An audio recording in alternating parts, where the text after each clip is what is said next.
ఆంధ్రప్రదేశ్లో ఎన్నికలనే కంటే కూడా గత 2 నెలలుగా యుద్ధమే జరిగిందని చెప్పుకోవాలి.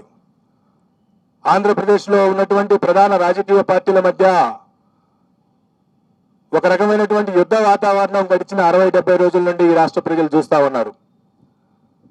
ముఖ్యంగా Telugu Desam party, Bharatiya Janata party, Janasena party 3 పార్టీలు కూటమిగా ఏర్పడటం, వైఎస్ఆర్ కాంగ్రెస్ పార్టీ ఒంటరిగా పోటీ చేయటం, సహజంగా కేంద్రంలో అధికారంలో ఉన్నటువంటి భారతీయ జనతా పార్టీ యొక్క బలం, అలాగే ఆంధ్రప్రదేశ్లో ప్రధాన సామాజిక వర్గమైనటువంటి కాపు సామాజిక వర్గ మద్దతుతో ఉన్నటువంటి జనసేన పార్టీ తెలుగుదేశం పార్టీ కూటమిలో చేరడంతో తెలుగుదేశం పార్టీ కూటమికి గత ఏడాది కంటే ఓటు శాతం, అలాగే కార్యకర్తల యొక్క సంఖ్య బలం పెరగటం మనం అందరం చూసాం.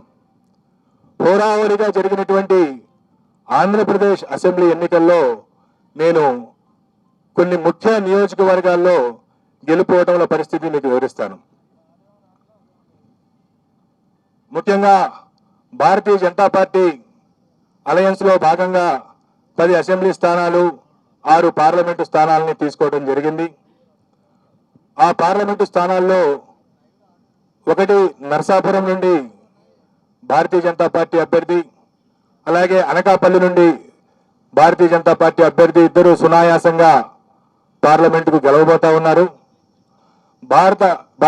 భారతీయ జనతా పార్టీ రాష్ట్ర అధ్యక్షురాలు, మాజీ కేంద్ర మంత్రి శ్రీమతి దగ్గుబాటి పురంధరేశ్వరి గారు రాజమండ్రి నియోజకవర్గంలో గట్టి పోటీ ఎదుర్కొంటున్నారు. ఫలితం 15-20 వేల మధ్యలో ఉండే అవకాశం ఉంది. గెలుపుకి ఓటమికి సమాన అవకాశాలు అక్కడ ఉండేటువంటి పరిస్థితి. అలాగే రాష్ట్ర మాజీ ముఖ్యమంత్రి శ్రీ నల్లారి కిరణ్ కుమార్ రెడ్డి గారు రాజంపేట నుండి పోటీ చేస్తున్నారు. వారు ఈసారి ఎన్నికల్లో ఓటమి చవి చూడబోతా ఉన్నారు. అలాగే భారతీయ జనతా పార్టీ పోటీ చేసినటువంటి శాసనసభ నియోజకవర్గాల్లో కృష్ణా జిల్లా ఇప్పటి విజయవాడ నగరంలోని విజయవాడ పశ్చిమ నుండి పోటీ చేసినటువంటి సుజనా చౌదరి గారు మంచి మెజారిటీతో గెలవబోతా ఉన్నారు. కైకలూరు నుండి పోటీ చేసినటువంటి మాజీ మంత్రి శ్రీ కామినేని శ్రీనివాస్ గారు గెలవబోతా ఉన్నారు. అలాగే విశాఖపట్నం నార్త్ నుండి పోటీ చేసినటువంటి విష్ణు కుమార్ రాజు గారు కూడా గట్టి పోటీ ఎదుర్కొంటున్నారు. వారికి కూడా గెలిచేటువంటి అవకాశాలు ఉన్నవి. తర్వాత జనసేన 21 స్థానాలు పొందినటువంటి జనసేన 21 అసెంబ్లీ స్థానాలు, 2 పార్లమెంటు స్థానాల్లో వాళ్ళు పోటీ చేయడం జరిగింది. జనసేన 2 పార్లమెంటు స్థానాల్లో గెలవబోతా ఉంది. అలాగే అసెంబ్లీ స్థానాల్లో పిఠాపురం నుండి పోటీ చేసినటువంటి జనసేన పార్టీ వ్యవస్థాపక అధ్యక్షులు శ్రీ పవన్ కళ్యాణ్ గారు భారీ మెజార్టీతో గెలవబోతా ఉన్నారు. అలాగే ఆ పార్టీలో మరొక ముఖ్య నాయకుడైనటువంటి శ్రీ నాదెండ్ల మనోహర్ గారు గుంటూరు జిల్లా తెనాలి నుండి గెలవబోతా ఉన్నారు. తర్వాత తెలుగుదేశం పార్టీ విషయానికి వస్తే తెలుగుదేశం పార్టీ అధ్యక్షులు రాష్ట్ర మాజీ ముఖ్యమంత్రి నారా చంద్రబాబు నాయుడు గారు కుప్పం నియోజకవర్గం నుండి భారీ మెజార్టీతో గెలవబోతా ఉన్నారు. అలాగే వారి తనయుడు మాజీ మంత్రి శ్రీ నారా లోకేష్ మంగళగిరి నుండి గెలవబోతా ఉన్నారు. అలాగే సినీ నటులు శ్రీ నందమూరి బాలకృష్ణ గారు హిందూపురం నియోజకవర్గం నుండి మంచి మెజారిటీతో గెలవబోతా ఉన్నారు. ఈ విధంగా ప్రతిపక్ష పార్టీలకు సంబంధించి ముఖ్య నాయకుల విషయాన్ని చూసుకున్న తర్వాత ఆంధ్రప్రదేశ్ అధికారంలో ఉన్నటువంటి వైఎస్ఆర్ కాంగ్రెస్ పార్టీ యొక్క మంత్రివర్గంలో అనేక మంది మంత్రివర్గ సభ్యులు తీవ్రమైనటువంటి పోటీ ఎదుర్కొంటున్నారు. కొద్దిమంది ఓటమి చవి చూడబోతా ఉన్నారు. ఇందులో ముఖ్యంగా మనం ఆంధ్రప్రదేశ్ ముఖ్యమంత్రి శ్రీ వైఎస్ జగన్మోహన్ రెడ్డి గారు పులివెందుల అసెంబ్లీ నియోజకవర్గం నుండి భారీ మెజార్టీతో గెలవబోతా ఉన్నారు. అలాగే సిదిరి అప్పలరాజు గారు ప్రస్తుత మంత్రి పలాస నుండి ఓటమి చవిచూడబోతా ఉన్నారు. అలాగే ధర్మాన ప్రసాదరావు గారు శ్రీకాకుళం అసెంబ్లీ నియోజకవర్గం నుండి వారు గట్టి పోటీ ఎదుర్కోబోతున్నారు. నేను ఎక్కడైతే గట్టి పోటీ అని సంబోధిస్తానో అక్కడ మా మార్జిన్ ఆఫ్ ఎర్రర్ ఏదైతే ఉంటుందో +−3%కు లోబడి ఫలితం ఉండే అవకాశం ఉంటుంది. కాబట్టి +−3% ఉన్న దగ్గర నేను గట్టి పోటీ అని సంబోధించడం జరుగుతుంది. అలాగే పీడిక రాజన్న దొర సాలూరు అసెంబ్లీ నియోజకవర్గం నుండి గెలుపొందబోతా ఉన్నారు. అలాగే బొత్స సత్యనారాయణ గారు ప్రస్తుత మంత్రి, మాజీ పిసిసి అధ్యక్షులు, చీపురుపల్లి అసెంబ్లీ నియోజకవర్గం నుండి మంచి మెజారిటీతో గెలుపొందబోతా ఉన్నారు. అలాగే గుడివాడ అమర్నాథ్ గారు రాష్ట్ర ఐటీ శాఖ మంత్రులు. గుడివాడ అమర్నాథ్ గారు గతంలో అనకాపల్లి నుండి ప్రాతినిధ్యం వహించారు. ప్రస్తుతం గాజువాక నుండి పోటీ చేస్తున్నారు. వారు ఓటమి చవిచూడబోతా ఉన్నారు. అలాగే పినిపే విశ్వరూప్ గారు వారు అమలాపురం శాసనసభ నుండి పోటీ చేస్తున్నారు. వారు గెలవబోతా ఉన్నారు. అలాగే కారుమూడి నాగేశ్వరరావు గారు వారు తణుకు నుండి ప్రాతినిధ్యం వహిస్తా ఉన్నారు. వారు రాష్ట్ర మంత్రి. వారు ఓటమి చవిచూడబోతా ఉన్నారు. అలాగే చెల్లుబోయిన వేణుగోపాల్ గారు రాజమండ్రి రూరల్ నుండి ప్రాతినిధ్యం వహిస్తా ఉన్నారు. మంత్రి. వారు కూడా ఓటమి చవిచూడబోతా ఉన్నారు. దాడిశెట్టి రాజా వారు తుని అసెంబ్లీ నియోజకవర్గం నుండి ప్రాతినిధ్యం వహిస్తా ఉన్నారు. వారు గెలవబోతా ఉన్నారు. అలాగే కొట్టు సత్యనారాయణ రాష్ట్ర దేవాదాయ ధర్మాదాయ శాఖ మంత్రులు. వారు తాడేపల్లిగూడెం నుండి వారు పోటీ చేసి ఉన్నారు. వారు ఓటమి చవిచూడబోతా ఉన్నారు. అలాగే శ్రీమతి తానేటి వనిత ప్రస్తుత ఆంధ్రప్రదేశ్ యొక్క హోంశాఖ మంత్రులు. వారు గోపాలపురం నుండి గెలవబోతా ఉన్నారు స్వల్ప ఆధిక్యతతో. అలాగే జోగి రమేష్ గారు ప్రస్తుత రాష్ట్ర మంత్రి. వారు పెనమలూరు నియోజకవర్గం నుండి గతంలో పెడన నియోజకవర్గం నుండి శాసనసభ్యులుగా ఉన్నారు. ఈ ఎన్నికల కోసం పెనమలూరు నుండి పోటీ చేశారు. వారు గట్టి పోటీ ఎదుర్కొనబోతా ఉన్నారు. అలాగే అంబటి రాంబాబు గారు గుంటూరు జిల్లా ఇప్పటి పల్నాడు జిల్లా సత్తెనపల్లి నియోజకవర్గం నుండి ప్రాతినిధ్యం వహిస్తున్నారు. రాష్ట్ర జలవనరుల శాఖ మంత్రులు. వారు గట్టి పోటీ ఎదుర్కొనబోతా ఉన్నారు. అలాగే శ్రీమతి విడుదల రజని గతంలో చిలకలూరుపేట నియోజకవర్గం నుండి ప్రాతినిధ్యం వహించారు. ప్రస్తుతం గుంటూరు పశ్చిమ నియోజకవర్గం నుండి పోటీ చేస్తున్నారు. వారు గట్టి పోటీ ఎదుర్కొంటున్నారు. స్వల్ప తేడాతో ఓటమి చవి చూసే అవకాశం ఉంది. శ్రీ మేరుగ నాగార్జున గారు గతంలో గుంటూరు జిల్లా వేమూరు నియోజకవర్గం నుండి ప్రాతినిధ్యం వహించారు. ప్రస్తుతం ప్రకాశం జిల్లా సంతనూతలపాడు నుండి పోటీ చేస్తున్నారు. వారు గట్టి పోటీ ఎదుర్కొంటున్నారు. వారు స్వల్ప ఆధిక్యతతో గెలిచేటువంటి అవకాశం ఉంది.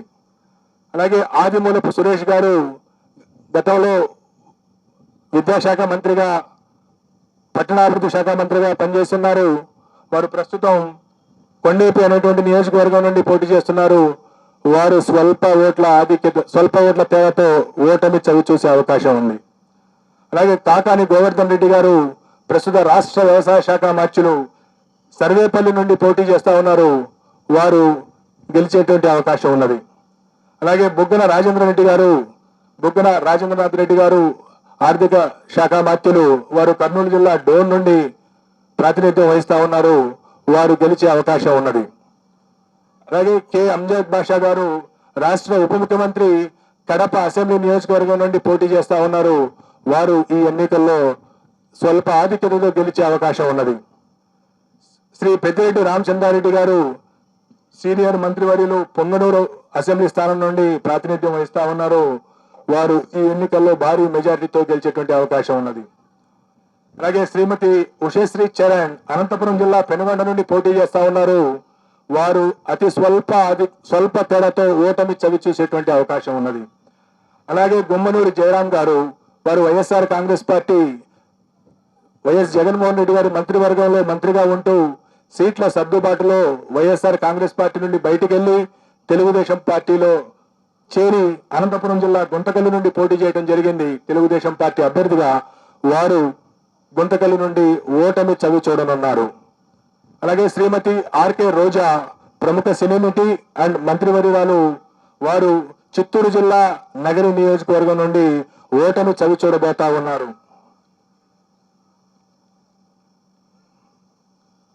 అలాగే మరికొన్ని కీలకమైనటువంటి నియోజకవర్గాల యొక్క ప్రస్తావన కూడా చేయాలి.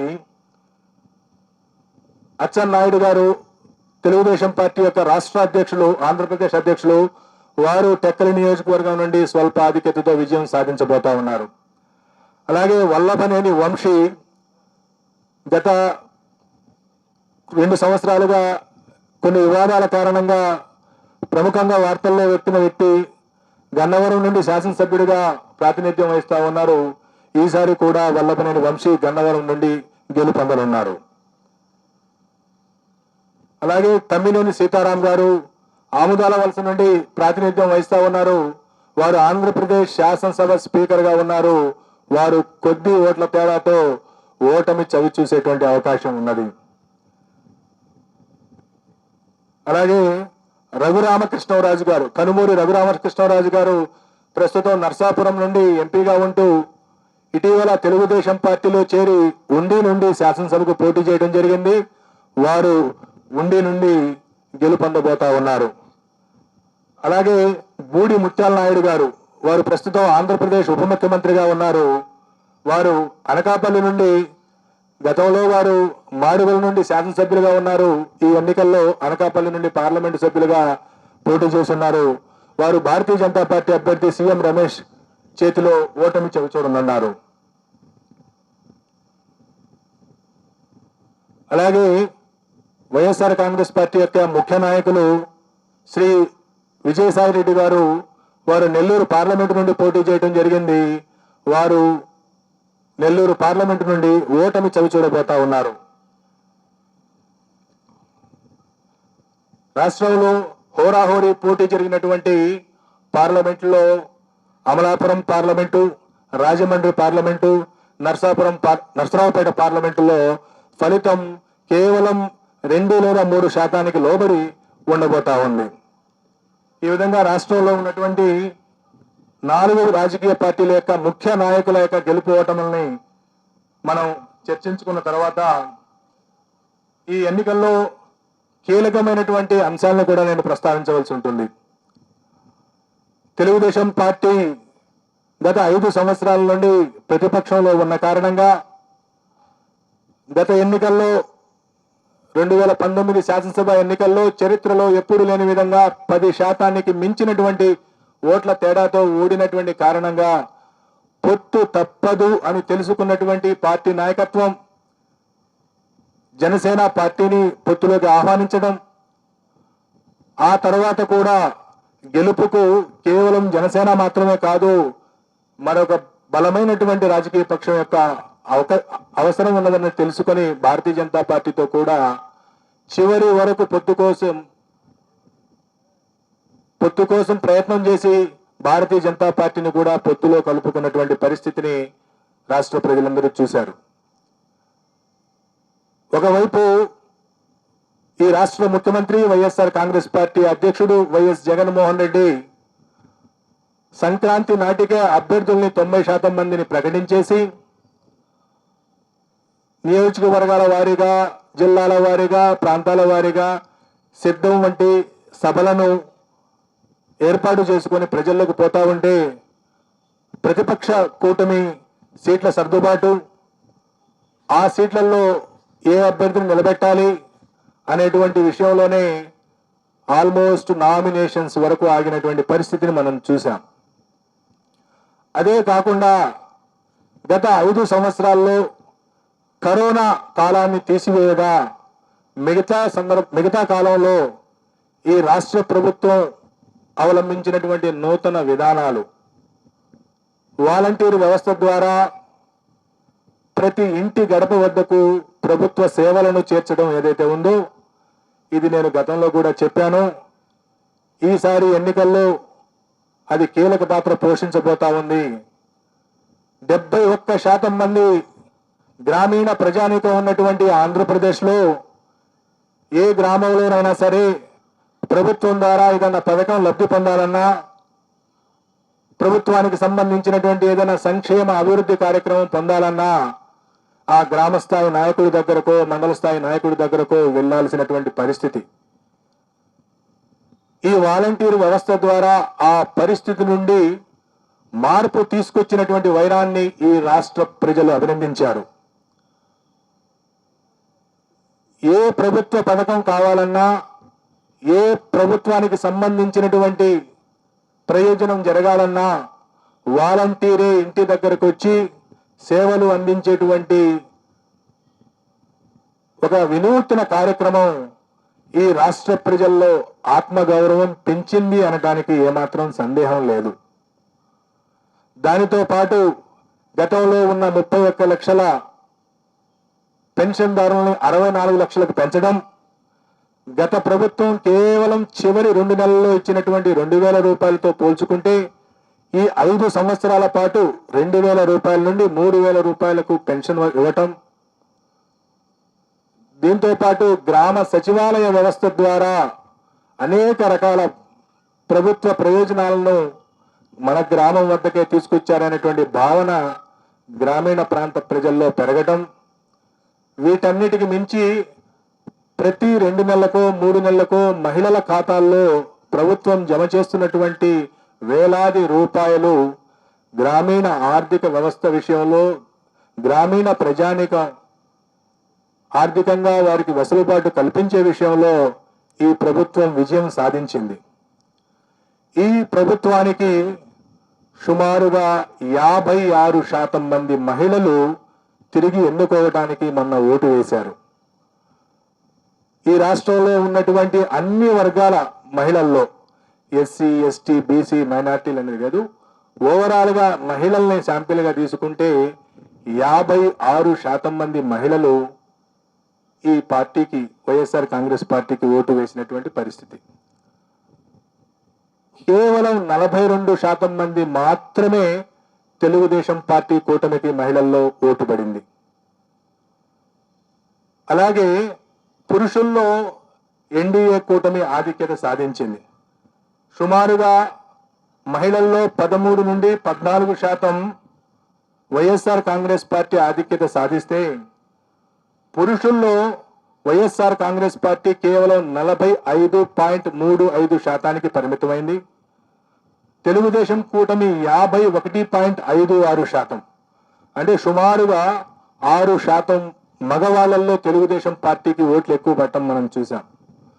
ఒకవైపు రాష్ట్రంలో మహిళల సంఖ్య ఎక్కువగా ఉండటం, మొన్న జరిగిన ఎన్నికల్లో 4,78,000 ఓట్లు, అంటే సుమారుగా 1.43% మంది మహిళలు పురుషుల కంటే అదనంగా ఓటు వేయటం, ఆ అదనంగా ఓటు వేసినటువంటి మహిళల్లో సుమారుగా 56% మంది వైఎస్ఆర్ కాంగ్రెస్ పార్టీకి ఓటు వేయటంతో పాటుగా వైఎస్ఆర్ కాంగ్రెస్ పార్టీకి వెన్నుదన్నుగా నిలిచినటువంటి ఎస్సీ, ఎస్టీ, మైనారిటీ వర్గాలతో పాటుగా ఈ గత 4 ఏళ్లుగా ఈ ప్రభుత్వం అనుసరించినటువంటి అనేక అభివృద్ధి, గ్రామీణ ప్రాంతాల్లో అభివృద్ధి, అలాగే సంక్షేమ కార్యక్రమాలు, డైరెక్ట్ బెనిఫిట్ స్కీమ్స్ కారణంగా బీసీలలో కూడా వైఎస్ఆర్ కాంగ్రెస్ పార్టీ గణనీయమైనటువంటి ఓట్లు సాధించింది.